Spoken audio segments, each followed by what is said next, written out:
Bienvenidos a la noticia electoral en la Noticia TV, canal 27.2 en la señal de Vez Cable y 203 en la señal de Cable Go. En esta edición tenemos la presencia de Benigno Chirino Sotelo. Él es candidato al Senado Nacional con el número 20 por el Partido Aprista Peruano. Señor Chirino, ¿cómo está? Bueno, en principio, muchas gracias, estoy muy bien, muy agradecido de la Noticia TV y estamos a disposición para las preguntas que usted crea conveniente. ¿Qué lo lleva? Es lo que muchos se van a preguntar, ¿no? ¿Qué es lo que empuja a una persona, a un político, buscar entrar al Parlamento? Bueno, en principio yo represento al Frente Único de Trabajadores Manuales Intelectuales. El APRA es un partido precisamente de Frente Único. Fui senador muy joven cuando era secretario general de la Federación de Trabajadores Pesqueros del Perú en 2 oportunidades y naturalmente no pude cumplir con el objetivo trazado por el golpe de Estado del genocida dictador Alberto Fujimori. Yo representé a los trabajadores en mi condición de dirigente nacional del sector pesquero y en estos últimos años o décadas he sido 3 veces secretario general de organizaciones pesqueras, 3 veces presidente de la Confederación de Trabajadores Pesqueros del Perú y una vez secretario general de la Confederación de Trabajadores del Perú. Esto significa que mis propuestas van a estar ligadas al sector laboral. Uno de ellos, el Código de Trabajo. El Perú es el único país que no tiene Código de Trabajo en América Latina, a pesar que en 1931, diciembre, el APRA presentó el proyecto del Código de Trabajo por intermedio de 2 líderes sindicales, Manuel Arévalo Cáceres y Sabroso Montoya. Sin embargo, esto no se aprobó porque la derecha y los grupos de poder económico lo impidieron. O sea, desde 1931, diciembre, hasta la actualidad, han pasado 94 años y el Perú no tiene Código de Trabajo. También planteo la necesidad de la ley para el diálogo tripartito. En esa misma oportunidad, Ayer Latorre planteó con sus constituyentes que todas las políticas públicas sean producto del consenso del Estado, el empresariado y los trabajadores, como es ahora en todo el mundo. En todo el mundo existe Consejo Económico y Social, menos en el Perú. Claro. Ahora, usted ya ha estado en el Senado, digamos, por un periodo corto porque se dio este golpe de Estado. ¿Con qué cree que se va a encontrar pasados tantos años en el Congreso? Bueno, en principio la nueva función que tiene el Senado, y digo nueva, porque no es igual que la que tuvo durante toda la época de la República hasta el golpe de Estado. Hoy el Senado tiene otras nuevas funciones, fiscaliza a la Cámara de Diputados, puede rechazar un proyecto, puede modificarlo o puede aceptarlo y obviamente la promulga. Tiene funciones también de elegir al Tribunal Constitucional de la República, a la Contraloría General de la República y de igual manera fiscaliza los decretos leyes, decretos de urgencia, decretos de emergencia, da permiso al presidente si quiere salir o no quiere salir del país. Esas son las funciones, entre otras, porque hay más. Sin embargo, nosotros somos un equipo dentro del Partido del Pueblo y entonces con nuestra Cámara de Diputados queremos presentar normas importantísimas, como por ejemplo, elevar los montos a los pensionistas del Perú. No es posible que los pensionistas del Perú que han trabajado 30, 35 y 40 años tengan pensiones de 600 soles, como es el 70%. Y unos cuantos 898 soles. Eso es una situación intolerable. Por ejemplo, en Chile, ya en el mes de septiembre se aumentó después de 35 años las pensiones. ¿Y por qué en el Perú no se puede aumentar las pensiones? Más aún cuando hay una sentencia del Tribunal Constitucional, el número 6/2019, que determinó que tenía un plazo de 2 años el Ejecutivo y el Legislativo para elevar las pensiones a los jubilados a no menor a la remuneración mínima vital. Claro. Ahora, usted está hecho, bastante inmerso en el tema laboral, ¿no? Y eso le trae una pregunta. Aquí somos, más del 70% de peruanos trabaja en informalidad, ¿no? Desde su punto de vista, ¿cómo generar que esa informalidad, al menos un porcentaje, pase a ser formal? Ese es un tema que cuando era secretario general de la Confederación de Trabajadores de Perú, hasta hace menos de un año y medio, era un tema que los trabajábamos con las MIPES. Hay una compañera que ahora es candidata, la compañera Mesarina, que maneja las MIPES en el Perú. ¿Sabes cuántas MIPES hay en el Perú? 2 millones. ¿Y sabe usted cuántos puestos genera en el Perú? 11 millones de puestos de trabajo. ¿Se da cuenta?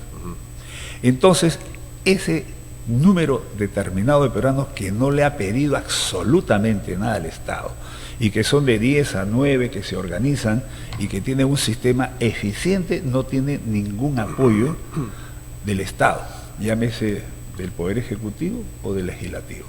Ellos están semiformales, por no decir formales, porque ellos contribuyen con el erario nacional y producen, por ejemplo, en el sector calzado, en el norte del país, y el sector textil en todo el Perú, lo que todo el mundo consumimos. Tanto se habla del Emporio Gamarra. ¿De dónde sale todas esas maravillas que hay en el Emporio Gamarra? Precisamente, ¿no?, de las MIPES. Pero ahí hay un problema gravísimo con el sector textil, que no se quiere elevar los aranceles a las importaciones asiáticas, que es del 11%. Indecopi ha recomendado que sea del 20%. Sin embargo, los gobiernos neoliberales, incluyendo a Lejeri, no los quiere elevar. Y entonces, ¿qué se está produciendo en Gamarra? Que de 10 productos que se venden en Gamarra, 8 son asiáticos y solamente 2 son nacionales. Entonces, ¿quién vuelve informal a los que están en la formalidad con las MIPES? El Estado, llámese el gobierno, llámese el legislativo, que no da ninguna norma para proteger este sector. Nosotros hemos planteado, por ejemplo, un tema muy sensible. Estamos de acuerdo con la formalización de los mineros artesanales y no estamos a favor de los mineros o de las minerías ilegales.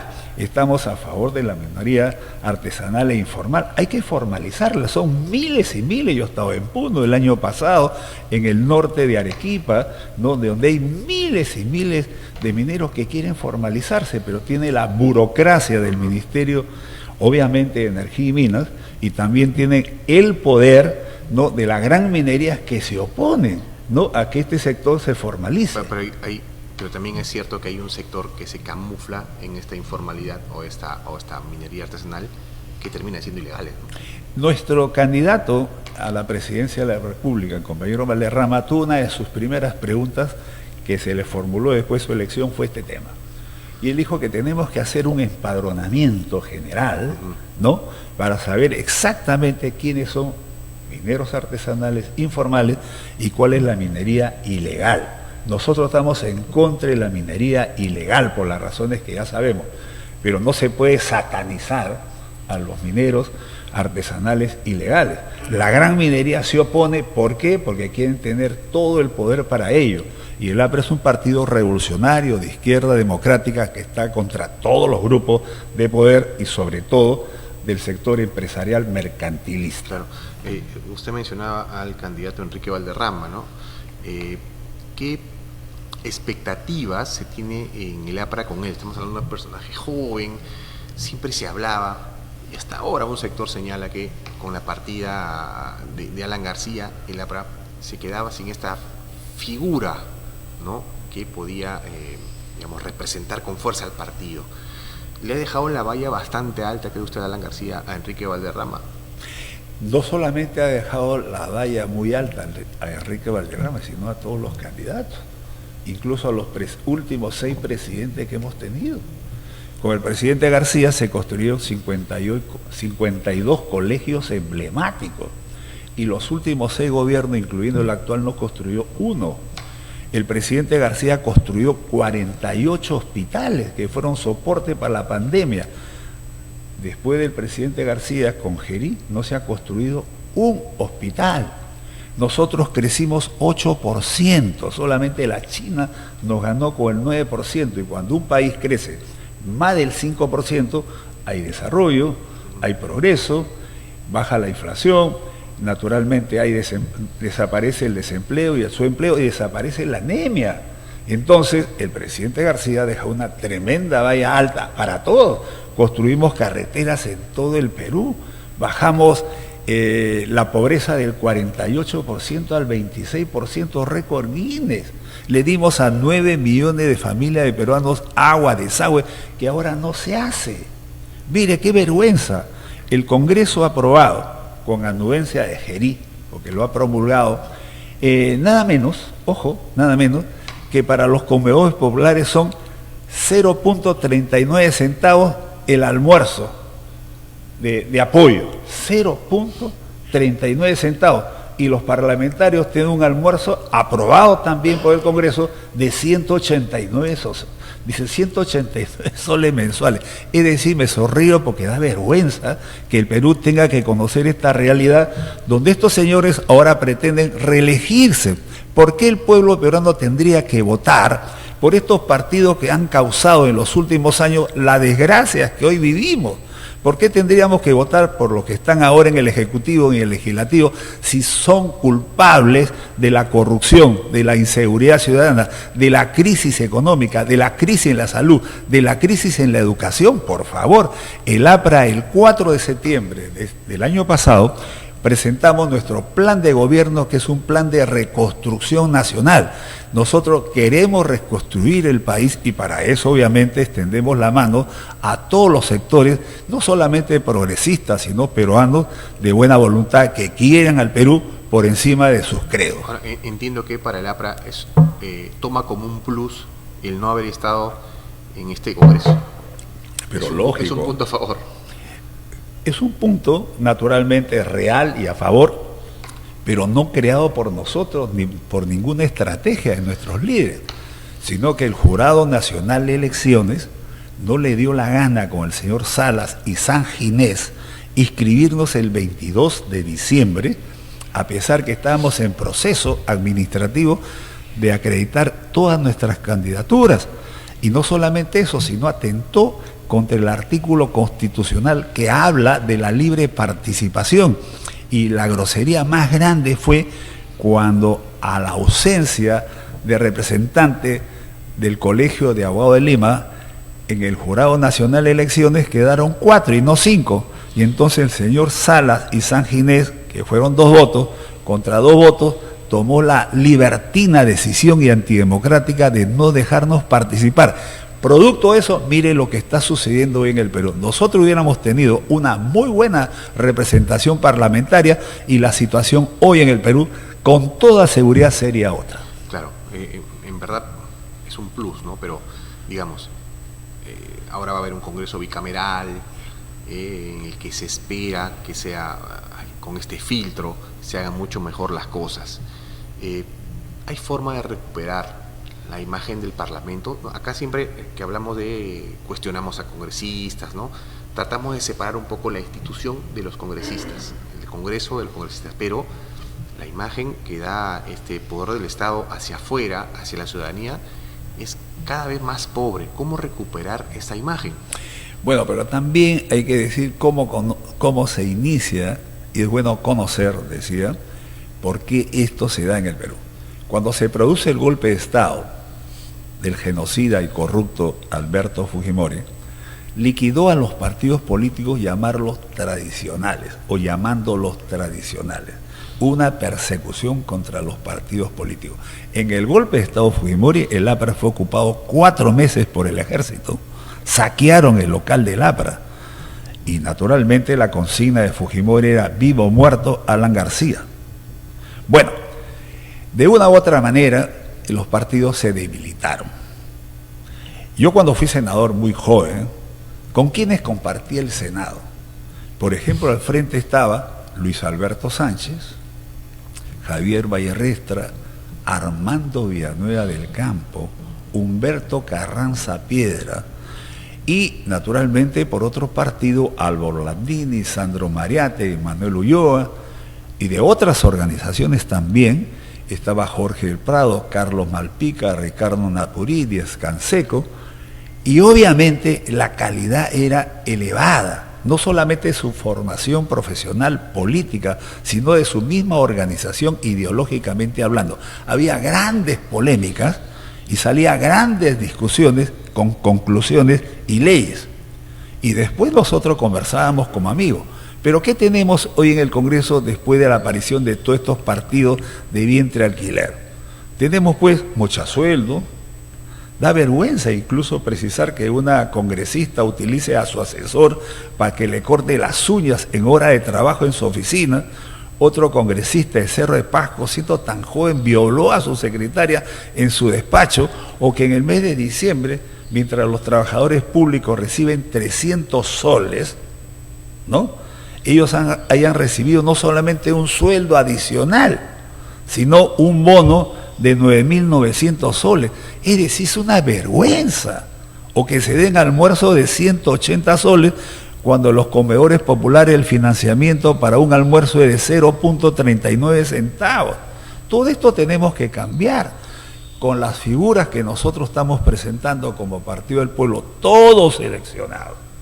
En el APRA, por ejemplo, en las elecciones del 30 de noviembre, donde los apristas, con supervisión de la OMPE, eligieron sus candidatos, ninguno de ellos ha tenido que dar ni un sol. En los otros partidos dan cupo. Por ejemplo, ¿qué sucede con Acuña? Es un partido corrupto. ¿Por qué se tendría que votar por Acuña, que en Trujillo es un desastre, y donde están ellos es un desastre? Además, su clechip de campaña es plata como cancha. ¿Por qué tendría que votar por López Aliados, que dijo que Lima iba a ser una potencia mundial? Pues no somos ni siquiera el remedio del mismo.